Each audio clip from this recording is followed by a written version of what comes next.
Good Friday morning. Welcome inside Mr. Small's Theater in Millvale, Pennsylvania. This is Geick's Got Game, and I'm your host, Matt Geick. Thank you so much for joining us today on the River's Edge, found at riversedgepgh.com, broadcasting there on the live stream 24/7 audio, and also on Facebook Live at Matt Geitka Media. That's GAJTKA.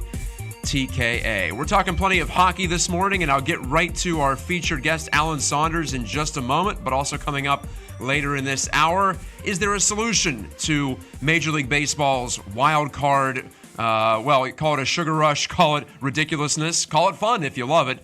I think there's a better way, and I'll get into that in a little bit more detail in just a moment. Also, digging deeper into the Ryder Cup embarrassment for the United States. I hyped it up last week. I said it was going to be fun to watch. Might not have been that fun if you are a U.S. golf fan like myself. So that was a debacle in France. It was not a debacle at PPG Paints Arena, though, last night as the NHL season got going here in Pittsburgh. Penguins 7, Capitals 6 in overtime. Well, that was a lot of fun. And a man who I love to talk about the sport of hockey, no matter what the level, is joining me on the line, as I mentioned. Alan Saunders is with us. He's the owner and proprietor of Pittsburgh Hockey Digest, found at berghockey.com, in addition to being a general hockey aficionado. Alan, thank you for the time. Yeah, thanks for having me. Always appreciate coming on the show. Well, it's my pleasure to talk pucks, and as I said last week, it's time. It's time to get back after it, and after the Penguins sat out the final 2 rounds of the Stanley Cup playoffs, I think everyone here was refreshed and ready to go. It wasn't that short of a summer as far as the NHL is concerned, so let's start with that one. Are you like me, Alan? Do you always take these early season games with a grain of salt? I always see people on social media, it seems like early in the year, oh, wow, all this offense. I wish we had all these goals for the entire year. But for me, it's just a function of teams not having their systems quite down. And so I enjoy it while I can. I enjoy the back and forth, knowing that by the time we get to February and March, it's going to be more than likely 3-2, 2-1, as opposed to 7-6. Yeah, I'd prefer 7-6 over 2-1 any day. Personally, I'm not complaining, but yeah, I mean, it's one game out of 82.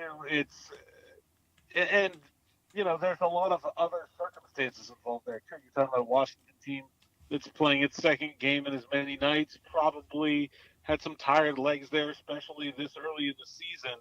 So takeaway from one game is, I don't know. Well, I thought, I think you have to get granular. I don't think you can have big picture takeaways from one game or even a dozen games at the beginning of the season.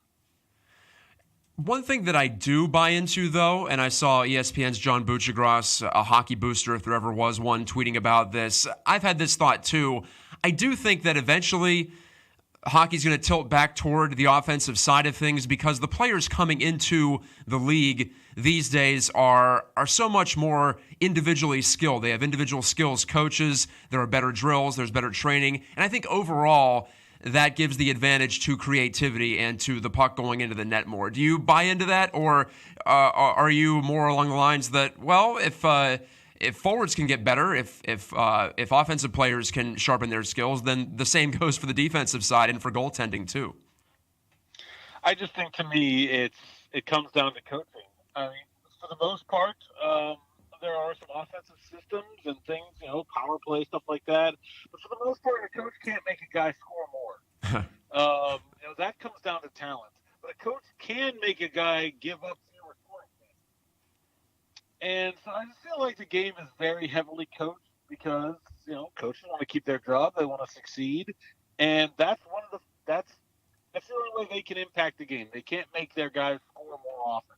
All they can do is make their guys play better defense, play more advanced defensive systems, block more shots. They can get that out of players, and that's a way that they can impact the game. I always thought growing up that the influence of a hockey coach was maybe one of the most overrated things in sports because, there's 5 guys out there. It's kind of chaotic. There's not a lot a coach can do, between the whistles to really affect play, but they found a way with defensive systems and the emphasis on shot blocking and just look. I mean, if you're a young player, look at Daniel Sprong. If you're a young player that doesn't play defense, you are not going to play. And so I think we're going to continue to see this sort of tug of war between, the really skilled players that want to be creative and do the things that the fans want to see, and then the coaches that want to find a way to work their hardest to keep their job, and so therefore want to implement defensive systems. And all coaches prefer structure, and most coaches, not all coaches, but most coaches are going to lean toward the defensive side. You always hear, even from someone who's a pretty aggressive coach tactically, like a Mike Sullivan, he always talks about offense coming from defense. So it's not like you're going to have a pure run-and-gun guy behind the bench at this level. Now, let's talk about some other levels, though, because, Alan, as I mentioned, you and Brian Mitchell are running berghockey.com once again. It's your third season, correct, for the website? Yeah, third season. Third season. Yeah, so plenty of action to cover with the high school hockey season starting this past week.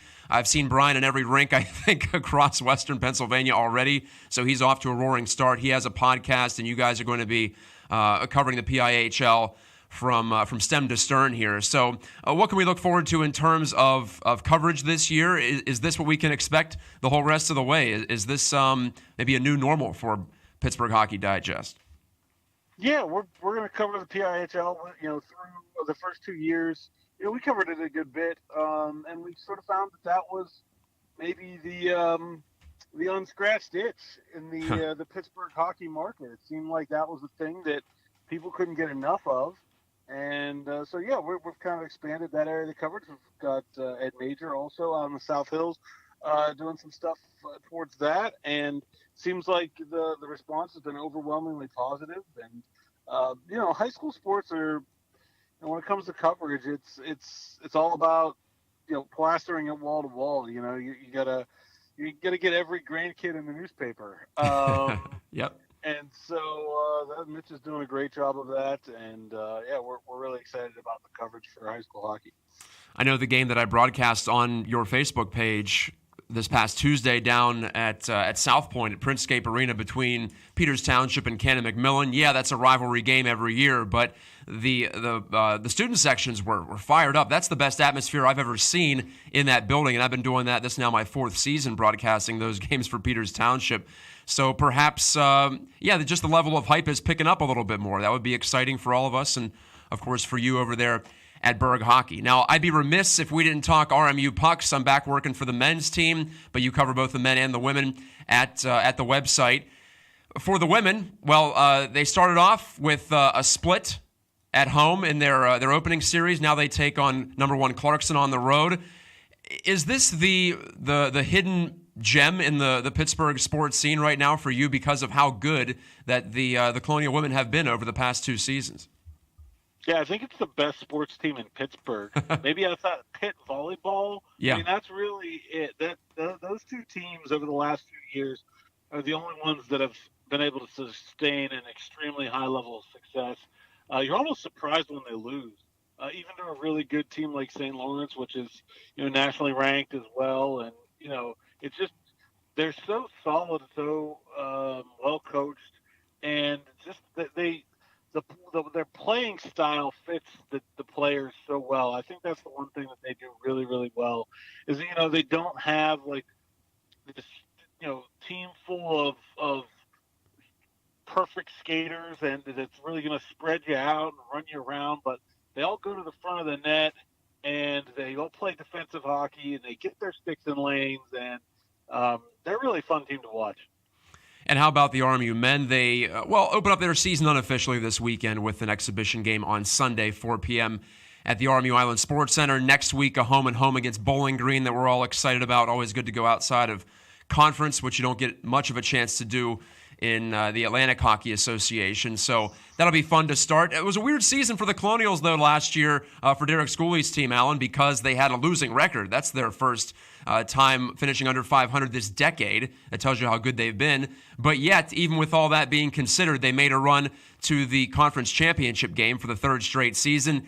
They lost for the 3rd straight season in the title game, but how do you make heads or tails of that? They have 11 freshmen coming in. It's kind of all up in the air as far as I'm concerned. I would expect almost anything at this point with this year coming up. Well, I mean, you talk about, first of all, to call back to our last conversation, a coach that doesn't mind playing offense. Yes. If you're ever bored by the product of the NHL, go watch a Robert Morris hockey game, because it'll snap you right out of that. They'll take 50 or 60 shots and not be so concerned about that total. And not that they don't care about defense, and Mike Gershon does a great job with that unit, but they make it their priority to get the puck on the net. And over the years, they've done a pretty good job of it. I don't have a great feel for the way the beginning of this season is going to go for this team. But when you're talking about a team that's been in the conference championship game 3 of the last 4 years, 4 of the last 5 years, something like that. Mm-hmm. 4 out of 5, yeah. I feel like they've earned the benefit of the doubt that Derek Scully's going to find a way to get them there, whether they start the season playing at that level, or if it ends up that, like last year, they have some early season struggles but end up playing at that high level by the end of the season. So we'll look forward to that. And, Alan, I'll see you down at the rink. I know you're a busy man, and with college football, college sports, you have coverage of, it seems like, almost everything related to college sports over at Pittsburgh Sports now. But also, I would highly suggest, if you're into the local hockey scene, or you want to get more into the local hockey scene outside of the Penguins, go to berghockey.com. That is Pittsburgh Hockey Digest. And we'll be talking to you down the line. Thanks for the time. Sounds great. Thanks for having me, Matt. That's Alan Saunders. We'll be back with plenty more here on the River's Edge on the other side of this timeout. This is Gike's Got Game, and I am Matt Geitka. Come on, go! It's green! Come on! Go! God damn it, Brian. You need to calm down with the road rage. I'm sick of these people, these assholes. The road rage, man. You gotta calm down on the road rage. Well, I want to get to where we're going. We have a lot of great stuff coming up. We're going to Falling Water, Bicycle Heaven, the Mattress Factory, Tuck Knob, Trundle Manor. All right, which way do I go? Which way do I go? Come on, right, come on. Right. Too late now. Right, come on. Well, too late now. I got to keep going. I'm not going to sit here like some asshole. Oh, come on, man. All right, you're listening to the Culture Cruise. You can find us at riversedgepgh.com. Your local Pittsburgh area museum podcast. Yes, riversedgepgh.com, and come take a ride with us. Back inside Mr. Small's Theater, I am Matt Geitka, and this is Gike's Got Game on the River's Edge, found at riversedgepgh.com. Thank you again to Alan Saunders, a rapid-fire guest session with Alan. But when the hockey season gets going in all assets and all facets, NHL, college, high school, of course, the local amateur club teams have been going for a while now. Yeah, we can get fully engaged, and we have 6, 7, 8 months ahead, hopefully, to talk about the Penguins. So I didn't want to belabor that point too much. I wanted to get to everything that Pittsburgh Hockey Digest covers. And, of course, I'm biased. I'm involved with the Peters Township, the Peters Township High School hockey team. We have their broadcasts on Pittsburgh Hockey Digest Facebook page. We are also broadcasting on Facebook this morning on River's Edge page, and also the Matt Geitka Media page, in addition to on our website at the URL I just gave you, riversedgepgh.com. I do want to talk a little bit more about the Penguins here, if you don't mind. Again, I don't think anyone's upset about discussing a team that looks like, once again, it's going to at least be very interesting and at most be a Stanley Cup contender. As you saw in the 13-goal extravaganza last night, when they play well, it's usually pretty up-tempo. It's up and down, maybe too much in terms of giving the puck away and being careless with their decisions. But as I said at the top of the show, I'm used to that sort of thing early in the year. It's more of summer shinny hockey, if you will, as opposed to the structured game that we're used to seeing at the top level of the pros over the past, 15, 20 years. That's been more the norm than the alternative. But we are going to soak up the alternative whenever we do get the chance, like we saw last night at PPG Paints, and looking forward to seeing the Montreal Canadiens coming in on Saturday. The Penguins have quite a few home games to start the season, as do the RMU Colonials, the men's team especially, but actually both the men and the women play a ton down at the RMU Island Sports Center. It's such an intimate setting, as I discussed last week with my guest Matt Popchak from the RMU Athletic Department, my colleague there. If you haven't been down there, and yeah, you can just walk up and buy tickets, no problem. If you haven't been down there, you're so close to it. It's really a family-type atmosphere, but also it's an exciting, thrilling atmosphere because of how close you can be to the action. And it's fast-paced, it's skilled, it's physical. either men or women. I think there's a misconception that the women's game is not physical at all. That's not the case. You can't throw an intentional check, but there's plenty of bumping and, hacking and whacking in front of the net too. So it's not terribly different from the men's product if you've never checked it out in person. So that's my spiel. That's my pitch as we get this 2018-19 season going. But if I had to take away from last night with the Penguins, as Alan said, tough to really take anything big picture from that.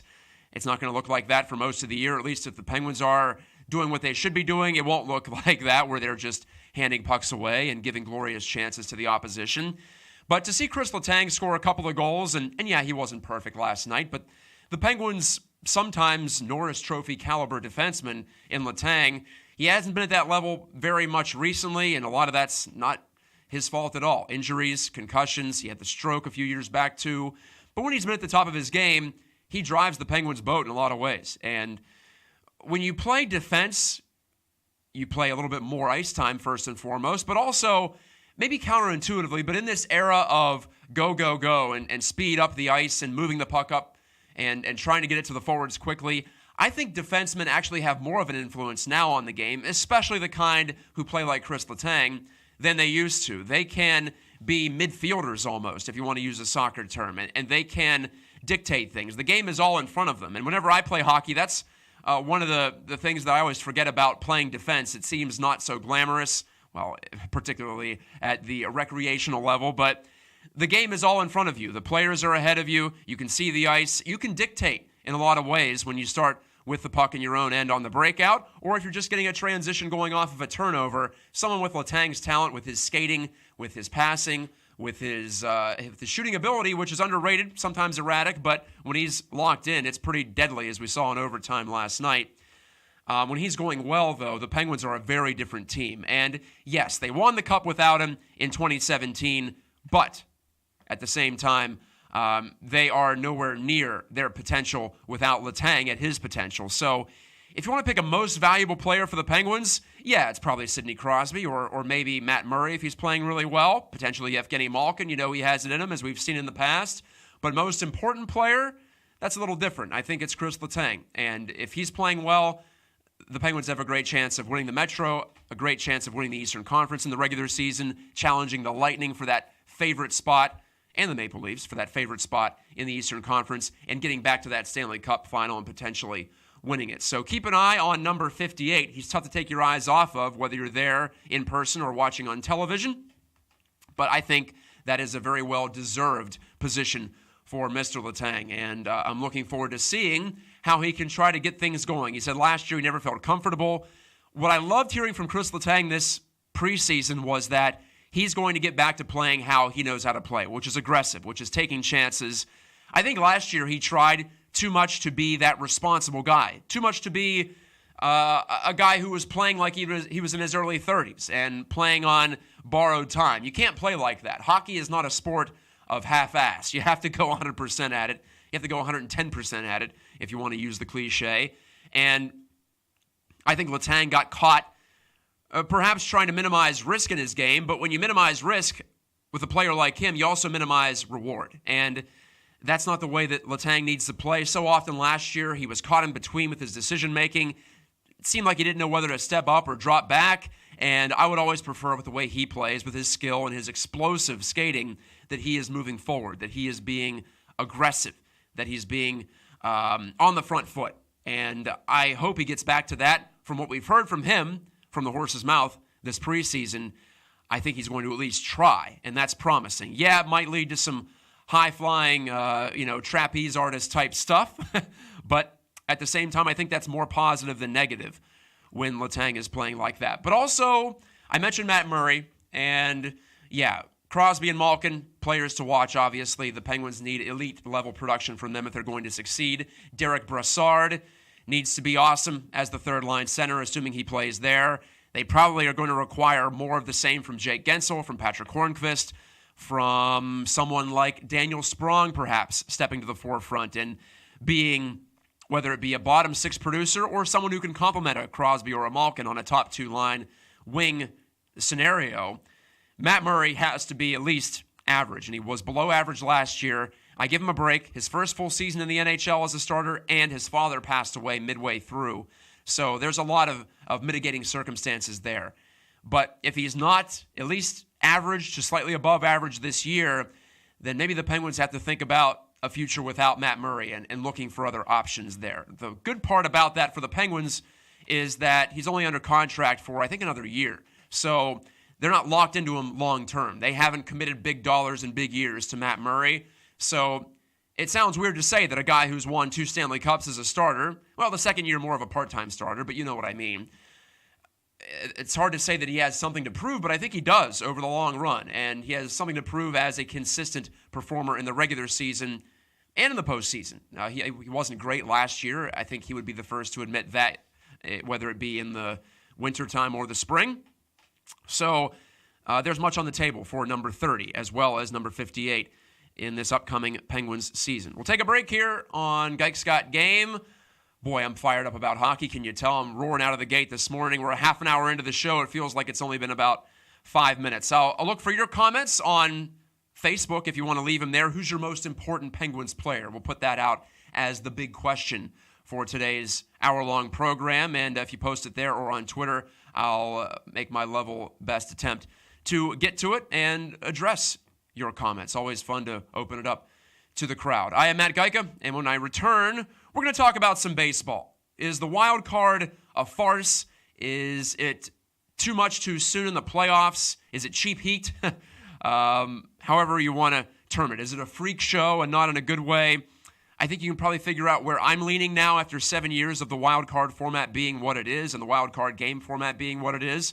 But I'll try to be as fair and balanced as I can be when we come back to discuss baseball in the postseason on Geiks Got Game. Dun, dun, da, da, da, dun, dun, da, da, da, da. It's 2017. We've cleaned shit up here in Pittsburgh. Something that the governor has done that is just, it's got me giddy. I want money from Hempfield. That's what I want. Give us your cash. But why would you put trees up in front of a restaurant that views the river? If I'm going to a river-viewing restaurant, I want to actually view the river. Am I crazy? Catch River Talk with Brian Crawford, Mondays at 10 a.m. here on the River's Edge. This is the real shit, folks. Hey, welcome back to Geiks Got Game.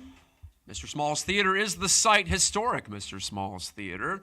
I hope everyone enjoyed International Podcast Day and the PodCon that the River's Edge took part in. Brian Crawford, the man to my left, was a part of that. And Brian, would you mind chatting about? Yeah, sure. The situation in Lawrenceville there on Sunday. I apologize I couldn't make it, but I hope that a good time was had by all, to use the media cliche. Yeah, it was pretty interesting. The River's Edge and Sorgatron Media both took part in putting the event on, and it was great. We had a discussion panel that was just incredible, made up of some fantastic people in the podcasting community here in Pittsburgh, and that was for International Podcast Day, and it was broadcast around the world in a lineup of over 30 hours of broadcasting from everywhere from China to India, South America, Trinidad, South Africa, all over Europe. So it was a really incredible thing to be a part of. Really, really happy to help put Pittsburgh on that world stage. And then it also helped out the local podcasting community by getting nearly, I think at the end of the day, we had about 28 or 29 podcasts that are local to Pittsburgh all in one place for people to go around and explore and discover new shows to listen to and subscribe to. Well, I know that we're always doing our best to get the word out on the grassroots level, so you always hope those types of things are effective. And I think the podcast scene, it's funny, I felt over the last 10 years or so, all podcasts have really taken off. They're going to really rise to the forefront. And I think we're in that new reality now. I think for me, I listen to on-demand audio much more than I do like live radio or anything like that. And I think a station like ours can split the difference there and kind of get a sampling of both. But I don't think the podcast movement, if you will, is slowing down any. I don't know. No, I don't think it is either. It's a weird situation because it's a very oversaturated market because there are anybody can do it. Not everybody can do it at this level where we have this beautiful studio, but everybody can do some sort of podcasting. Mm-hmm. And it's a weird situation because everybody's fighting over advertising dollars. And I feel like we're kind of positioned to do well in that market simply because most of our shows have a local focus and we market to local people, because there's only a select few companies that really advertise to podcasts that kind of have this global or national reach. And not that we don't, but we really focus on the local level, so I think local businesses are more likely to work with us. So that's one of the struggles that a lot of podcasts have. You want to do a movie podcast, well, there's hundreds of movie podcasts. Yeah, so. Good luck finding your niche there. It is about finding the niche, right? It is, yeah. Okay. Well, thank you, Brian. Brian Yeah. Crawford, of course, one of the owners and conductors here at the River's Edge, and our producer for this week. Thank you for that. Absolutely. I always appreciate the time, and you can check out Brian's show, River Talk, here on the network. Well, let's discuss some baseball. The baseball postseason is underway, and maybe I'm alone in this, maybe I'm in the minority, but I'm over the wild card games. Maybe it was just this year because we had the two play-in games or not play-in games, we had the two one-game playoffs for the divisions before we had the wild card, so it felt oversaturated this time. We had 4 one-and-dones in 2 days. That was a little much, and it was different, too, because the first two weren't really elimination games. They were just to determine who got the pass into the first round of the playoffs and who had to play in the wild card games on Tuesday and Wednesday. Or pardon, it was actually 4 one-and-done games in 3 days, and I was a little one-and-done out by the time we got to the end of the AL wildcard between the A's and the Yankees at Yankee Stadium, won by New York there. And I'm not, just proclaiming sour grapes at this moment because the Yankees won. Yeah, I'd rather see the A's win. I've always been kind of a closet A's fan, but neither here nor there. For instance, in the National League, the Rockies beat the Cubs. It's not like it's some big market, small market thing. It's not like it's some divisional thing with the Cubs dominating the NL Central as far as standings go in the last few years. And I'm sure there were plenty of Pirates fans who were very happy to see the Cubs get knocked out. But I will say that I got wrapped up in the sugar rush of a wild card one-and-done scenario a few years back when the Pirates won. It was pretty awesome, right? Because it was their first postseason game in 21 years. Back in 2013, they beat the Reds at PNC Park. Maybe the best sporting event in Pittsburgh ever, or pretty close to the most hyped up sporting event ever that actually delivered on the hype too.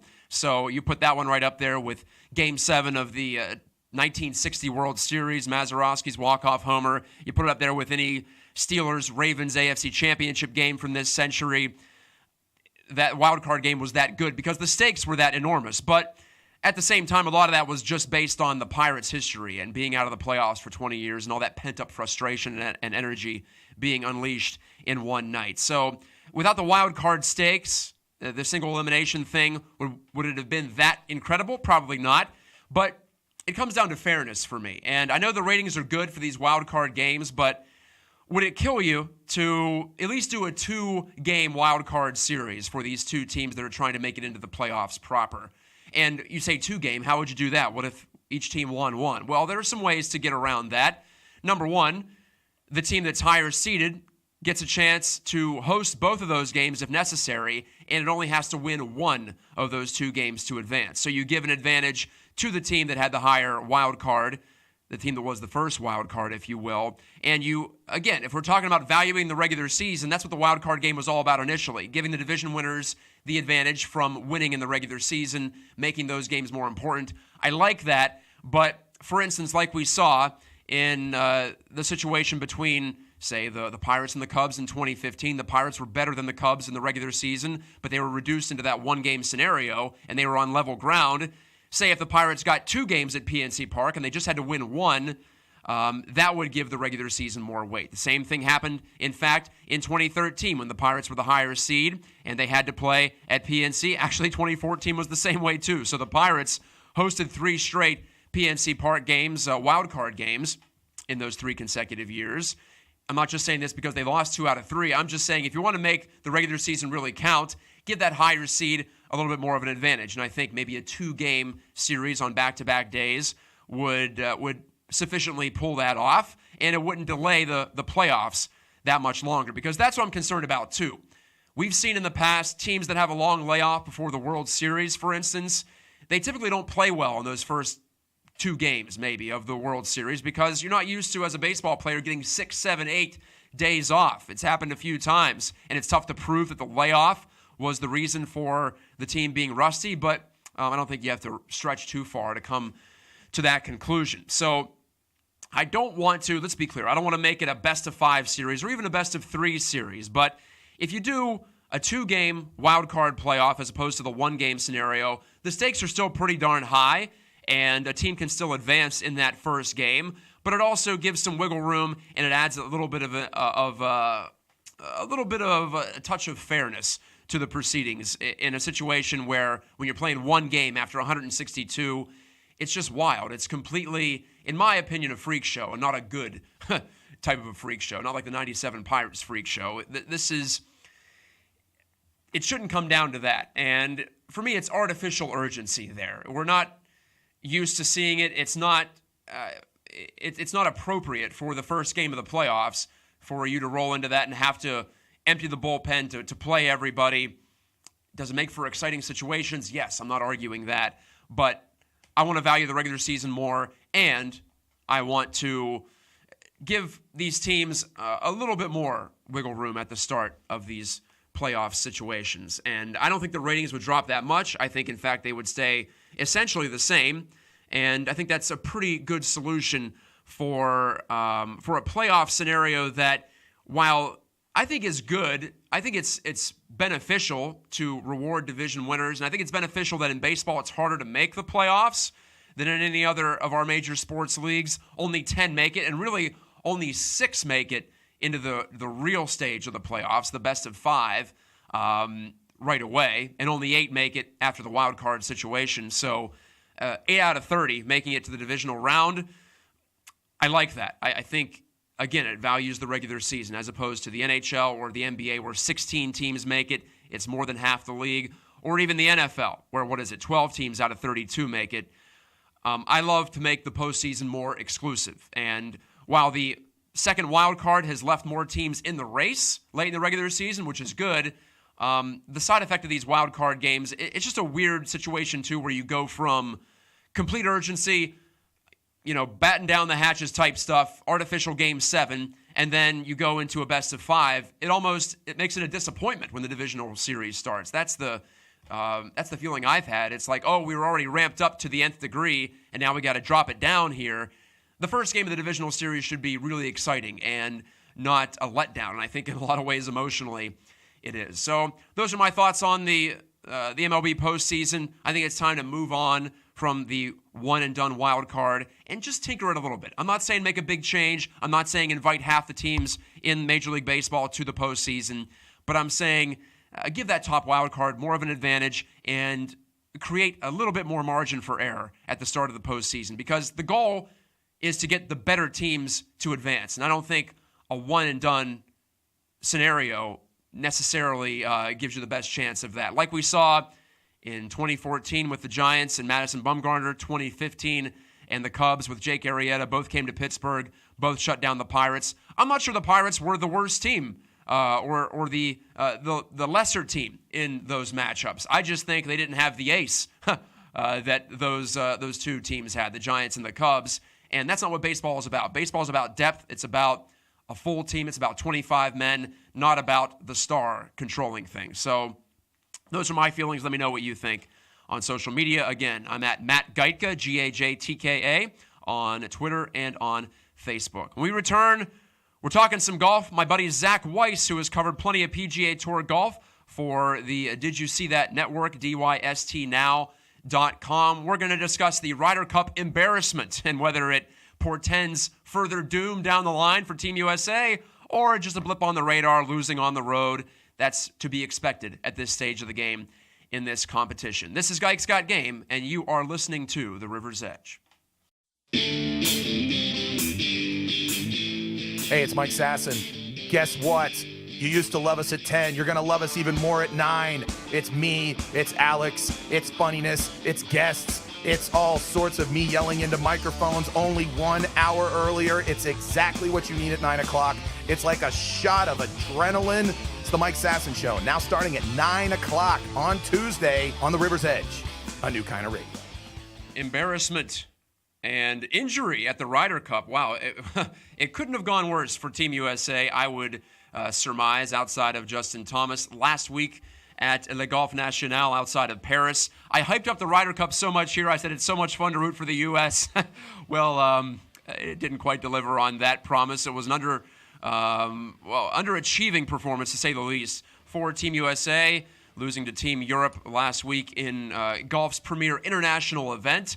Yeah, I still had fun watching, and I was glued to it for the majority of the coverage, and especially Sunday singles, but Team Europe wins yet again on home soil, and we're going to put a bow on the show this morning with some Ryder Cup talk. And, well, in some cases, even the news from off the course has been just as interesting, if not more so, than what happened between the first tee and the 18th green last weekend. And here joining me on the line to discuss all that went on in the aftermath of Ryder Cup 2018 is my good friend Zac Weiss. You can find his work at the dystnow.com sports network and find him on Twitter at Zachary M. Weiss.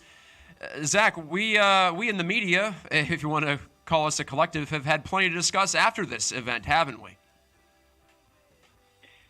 That's one way to put it, absolutely, and thanks for having me on, Matt. But yes, it's been the gift that keeps on giving. It's just ironic that it 2 years ago seems like such ancient history that it was going to be the first of many consecutive Ryder Cup stompings and statements. But all of a sudden, here we are, and 2 years later, it almost seems like TMZ is more important than the actual event. And it's clear that the preparation that the Europeans made was proper and correct in what they usually do, and it just seems like there was just a combination of friction, some exhaustion, and just some overall poor play and maybe some questionable decisions from up top that just led to a 17-10. I mean, it was just a romping. That's not even close, and it really didn't even show. I mean, as you said, Justin Thomas was the only golfer, maybe Tony Finau, that was in any sort of form. And those are the only two that really paid any attention. Remember, Justin Thomas was the only one that went overseas and played the European Tour event at said course, while everyone else was either playing Quicken Loans National or using that as a week off before the Open Championship. And it noticeably showed. It's a course the Europeans use, and they rotate, and it's something that they use to their advantage. And there is such thing as home course advantage, and that certainly held true. And it's not a happy flight to Safeway Open. It's not a happy flight back into the States to the Americans. And quite frankly, can't really blame them because their play really spoke for themselves, although they did enough speaking after the fact as well. Yeah, they sure have, and it continues even today, Zac. As you know, Phil Mickelson sounded off on the Ryder Cup setup just yesterday after his round at the Safeway Open out in Napa Valley, California. That's quite a flight, by the way, from France all the way over to the West Coast. But he said, among other things, that courses like Le Golf National are, quote, not worth his time, and he felt like it was a joke setup, essentially. Now, I don't dispute the fact, Zac, that it was a tight course. It was set up to reward ball striking off the tee and out of the fairway. You pretty much had to play out of the fairway or you're going to be screwed on that course. And perhaps the Team USA did not tailor its lineup well enough to a skill set that would lead to success on such a course, like someone like Phil Mickelson, who can get pretty wild off the tee, and really even someone like Tiger Woods, who appeared to figure out the driving in the PGA Tour playoffs, capped by his win. He was wild too. That didn't help. Patrick Reed was all over the yard. So, maybe Team Europe was a little better tailored for that. But what do you make of Phil Mickelson's comments there that he feels like maybe he shouldn't have even given it a shot because it runs so counter to how he plays the game? The answer is very simple. This is the same Phil Mickelson that just 2 days ago told a Twitter user, "Don't pick him on his FanDuel team," and now Phil Mickelson's 2 shots behind the lead. This is typical Phil Mickelson in every single sense of the word. 4 years ago when they lost, he was talking about the task force and put Tom Watson under the bus. And this just seems like another built-in excuse. And you know what, Phil Mickelson? If you knew your game wasn't tailor-made for this course, then maybe you shouldn't have campaigned so hard to be a captain's pick. Your novelty and conveniency at age 48 to try to make what's probably your last Ryder Cup team overshadow the fact that the true pride in your country, which should have been, hey, maybe this isn't a course that sets up well for me. I'm wild off the tee. You know what? maybe you should just go with someone else. Maybe you should go with the Xander Schauffele, who's in better form.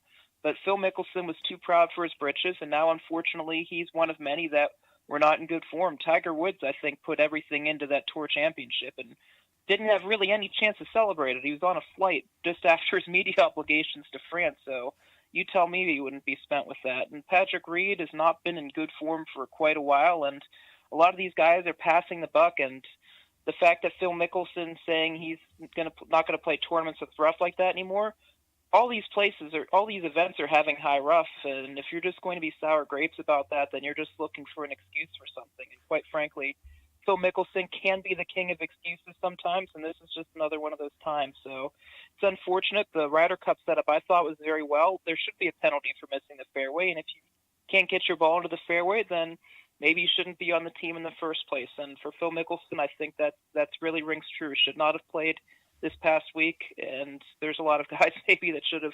Maybe Justin Thomas should have taken on the entire team himself. Yeah, there were some guys who were left home, like Xander Schauffele, first and foremost, who probably could have played better than Phil, although it wouldn't have taken very much. We're talking Ryder Cup, the aftermath, the embarrassment, if you want to put it that way, for the U.S. team. With our golf insider, Zac Weiss, dystnow.com is where you can find his PGA Tour coverage, including a rather extensive schedule of site visits this year, going to courses around the Midwest and the East, was Zac Weiss. Now, Zac, we've talked about golf for the most part here, but we can get into the TMZ stuff for now.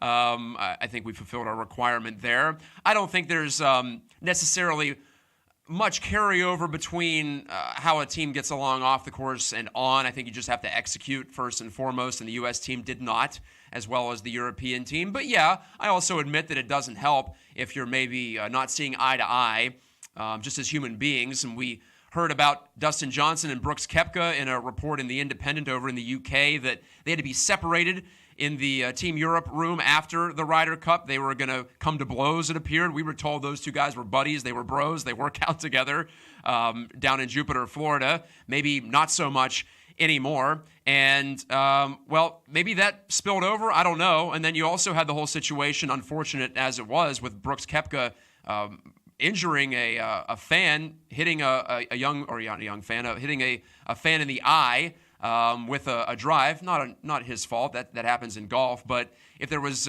any other controversy that could be generated from this, it's tough to imagine what it could be. But as far as how the team is getting along, do you make anything of that, Zac? Is that something that we should be worried about going into the future? Because Koepka and Johnson, they're going to be staples of this team, you would imagine, for many years to come, for decades to come. I think the fracture is already there. You have a European team that's so close, and regardless of maybe the fact the Americans had an advantage with rankings or this or that, or the fact that the Americans play together more, the camaraderie that the Europeans have is something that the Americans just can't match. Patrick Reed is probably one of your best singles players on the roster, if not your best. He's Captain America, right? But he's not a media darling for a reason, and it's things like this when he opens up to Karen Krause of the New York Times and says stuff like this, where he didn't do a Phil Mickelson in the press conference, but he might as well have, and the smile that he and Spieth had were very knowing. And then the unnamed source that came afterwards, we can all speculate it was one of the assistant captains, take your pick. But regardless of that right there shows fracture.